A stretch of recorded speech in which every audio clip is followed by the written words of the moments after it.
For our last project of the semester, we're going to discuss illuminated letters. So let's talk about what is an illuminated letter, when were they made, who made them, and how were they made, why is it important to learn about them, and how can I make one? So what is an illumination? An illumination is an embellishment or an additional decoration that enhances the pages of a written or manuscript page. So here's an example over to the side. The term illumination comes from the term illuminate, or to fill with light. This effect is achieved when the application of gold leaf to letters and images is added, which reflects the light and appears that they're glowing. So you can kind of see along the edge of this B right here, how the light is reflected, and it gives the illusion that this page is glowing. An illuminated letter was usually the first letter of a page or a paragraph, like this illustration to the side. It was always enlarged and in color with gold applied in areas, while the rest of the text remained black. These images were used to enhance the letters and included animals, plants, and mythological creatures. These images were modified to fit into or around the letter, and in some cases even took on the shape of the letter itself. Because the recording of historical events was such an important task, illuminations were ordered by kings and religious leaders to be added to various pages in order to add interest and importance to their appearance. When were they first made?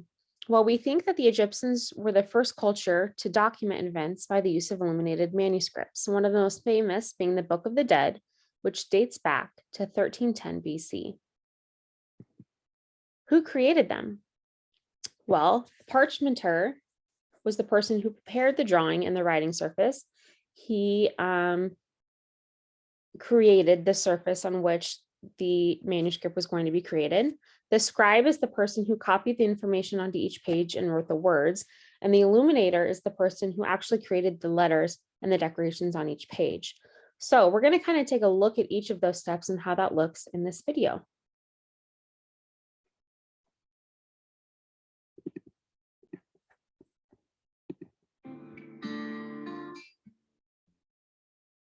In the Middle Ages, parchment was used to make the pages of books. Parchment was made from the skins of animals. The transition from a fresh skin to a surface suitable for writing was a slow and laborious process. The parchment maker selected skins of sheep, goats, or calves. Skins were soaked in lime water for 3 to 10 days to loosen the animal's hair. The parchment maker then scraped away the hair and any remaining flesh. After this, the skin was soaked in fresh water to remove the lime and then stretched tightly on a frame. A special rounded knife was used to scrape the hide to the desired thickness. The process of scraping continued over the course of several days.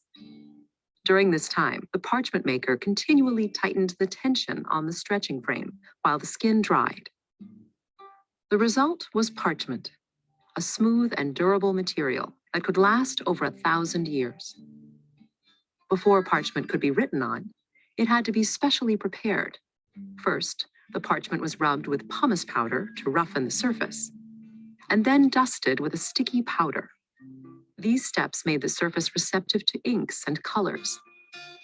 The whole finished skin was then cut down to the size of the pages needed for a particular book. A big manuscript was assembled from sheets almost as large as a single skin. For smaller books, the skin was cut into 2 or more pieces. The parchment sheets were folded and nested to make gatherings, usually of 16 or 20 pages. The vibrant illuminations in a medieval manuscript often overshadow the words on the page, yet the writing of the script was as important as the painting of the images. The tools of a scribe, the person who copied the text onto the page, were simple. Pens, called quills, were made from the feathers of a bird, which were soaked in water, dried, and hardened with heated sand. The scribe carved the quill to a rough point, cut a slit to draw ink down, then trimmed the point to the proper width. The shape of the quill point varied with the style of the lettering being copied. Scribes made ink from a variety of materials. Gallnuts, growths found on oak trees, were often used to create a dark black ink. Black ink was also made by dissolving a common carbon substance. The resulting ink was called lamp black. Before the scribe began writing, he ruled the parchment using a straight edge. Medieval scribes and their patrons prized a regular and elegant script. If a scribe made an error, he would scratch it out with a penknife. Because the page was made from parchment, which was very resilient, it could stand many erasures of this type. An illuminator decorated the pages of a manuscript using paint and precious metals. He began only after a scribe had finished copying the text. The illuminator first sketched his design, then added details, such as the features of a figure or the interlacing of a decorated initial. Thin sheets of precious metals, like gold leaf, were always applied first.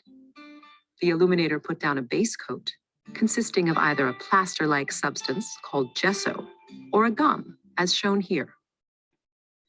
Once the gum base dried, the moisture in the illuminator's breath was enough to make the small piece of gold leaf stick to the page.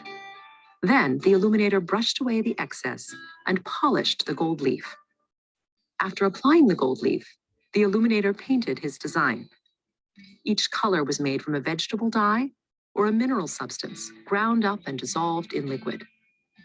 The illuminator applied the paler shades first, then the darker tones. Once the illuminator applied black outlines and delicate white highlights to the figures and vines, the illumination was finished. After the scribes and illuminators had finished writing and decorating the parchment pages, the manuscript was bound. Groups of folded sheets of parchment, called gatherings, were sewn together with strong linen thread onto flexible supports, such as these narrow leather thongs. Next, the binder attached end bands, which secured the top and bottom ends of the pages in the spine of the book. The binder then laced the leather thongs along the spine through channels and tunnels, which had been carved into wood boards. These boards were the covers of the manuscript. The thongs could be held in place by wood pegs or iron nails. The volume was then covered, usually with leather.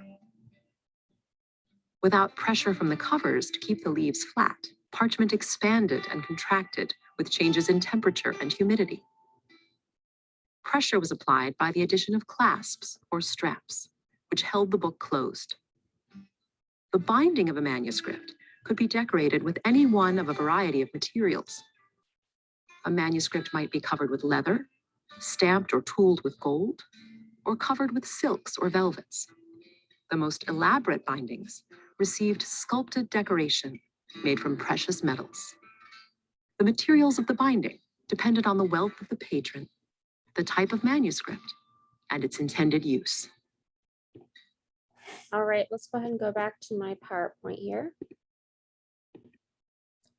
Okay, so our project is we are going to create an illuminated letter using either your first or last initial.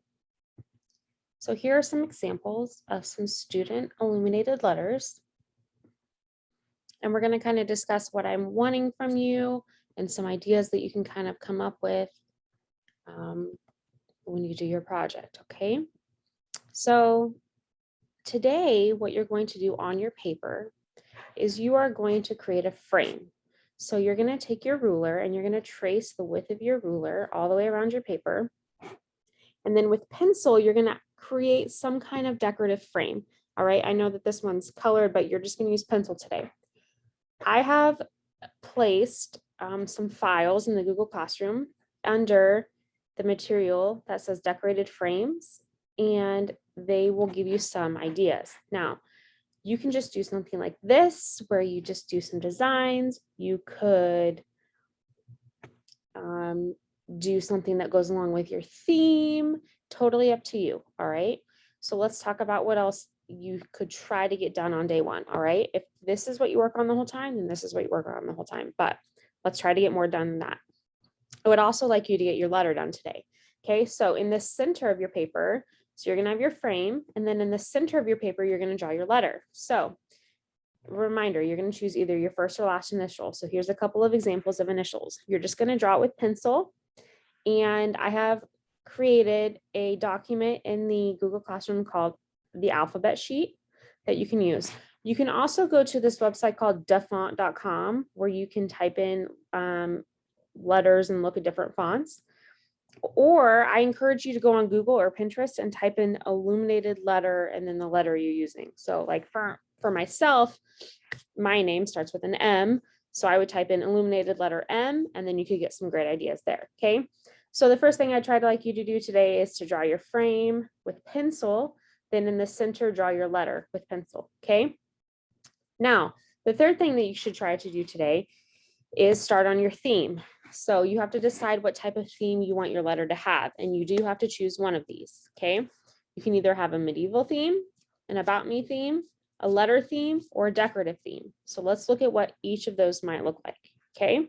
If you decide to go with a medieval theme, then you're going with what a traditional manuscript letter would look like, okay? These are real examples from manuscripts. So you could grab ideas from the internet, and you could kind of go with one of the few things that medieval manuscripts had. So we kind of talked about how sometimes the letters morphed into something like this one's morphed into a dragon, or this one has a theme. Obviously Q is for the queen, okay? But you see how they kind of have like all these filigree and the same decorative style, I guess you could say. So that's one way that you could decorate it. And by decorating it, I mean, so none of these have a frame. You are including a frame, but so out here would be your frame, and then you drew your letter, and then you would add all this other detail in there, okay? Reminder, we're just doing pencil today. So that's one theme you could do. The second theme you could do is an about me theme. Okay, so this student's is a great example in the middle. So they made their frame, they have their letter, which is a letter E, and then they were really into field hockey. So they have some cool designs inside their letter, and then the background they made into a field hockey field. So they have the goal, they have like the bench, they have the field hockey balls, they have the sticks, and then that's their theme. I really love that one. Okay, this student has an A for their letter, but they made the middle of their A into a guitar, which I really love. Okay, and then the last student was also an A, and then they kind of had quite a few things that they were into. They were also into like field hockey, so they have the field and the shoe and all that kind of stuff. So that's the second theme you could do. The third thing you could do is you could do a letter theme, meaning your theme would go along with items that start with the letter that you're using. So this letter is an S. So this person has sunflowers, swans, S things. This letter is a B. So there are B things in this one: bears, birds, badger. Okay, you understand the theme there. And then the last thing you could do is you could just do a decorative theme. Okay. I put this one, but I'm really loving these two. Okay, look at the amount of detail going on here. I mean, there's tons of detail, but this wouldn't take you a super, super long time to draw. Coloring, yes, will take you a little bit longer, but I love these. I love these. If you want to do a decorative theme, you could look up the word Zentangle on Google and come up with a whole bunch of stuff, okay? So what do you notice about each theme? There's a ton of detail, a ton of detail. So today, as you're drawing your frame, as you're adding your letter, and as you're choosing your theme and drawing your theme, you need to include tons of detail, okay? You're just drawing with pencil, but I want to see tons and tons of detail. All right, these are just examples that I have found. I want to push you guys, okay? You're almost in high school. I really, really, really want to push you guys and see how far we can go with this, all right? Tomorrow, you are going to finish your design. So if you don't quite finish your design, you're going to finish it tomorrow, and then you're going to trace with Sharpie. And that's all I expect for you to get done today and tomorrow. Okay. So tomorrow you're going to trace with Sharpie, a thin Sharpie, and then be done. Okay. Now, once again, these are just a couple examples that I have found. This one's pretty cool, but I want you to just go along with the criteria that I've shown you. Okay. Then on day 3 and day 4, you are going to color with colored pencil only, because here's what I'm looking for. I'm looking for shading. Did you layer colors? Did you blend colors? Did you sometimes add shadows of a different color? So take your time, because shading and neatness is going to be a massive, massive part of your grade. Okay. So let's kind of look at that. How can you shade with colored pencils? Well, one thing you could do is you could start with the lightest color and then keep adding darker. So we started with light pink, we added a darker pink, then we added another layer. And then at the end, it's blended with a white colored pencil. So it kind of smooths it out. Then if we look at this like teardrop looking shape, orange, darker orange, and then I kind of added some like purple in there, right? So that's kind of cool. And then blended again with the white, so it kind of evens out. But see how the purple just gives it a little bit more depth, even though it's not orange, it kind of just gives an extra boost to that shadow. Then the last one are like these hills, so yellow, darker yellow, and then kind of like a golden at the top. All right, so here's some examples. And then this one's not completed, but look at their background. Look at the shading that they did on this background. This is the type of shading that I want to see from you on all of the items in your picture. Okay. On all of them. All right. So this took some time. 2 full days of coloring. You should be able to do some pretty solid shading and coloring on your page. Okay. So reminder, day 1, frame, letter, choose your theme, draw it out. Okay, finish that on day 2. Day 2, also trace with Sharpie. Day 3 and day 4, color. All right, can't wait to see what you come up with. Let me know if you have any questions.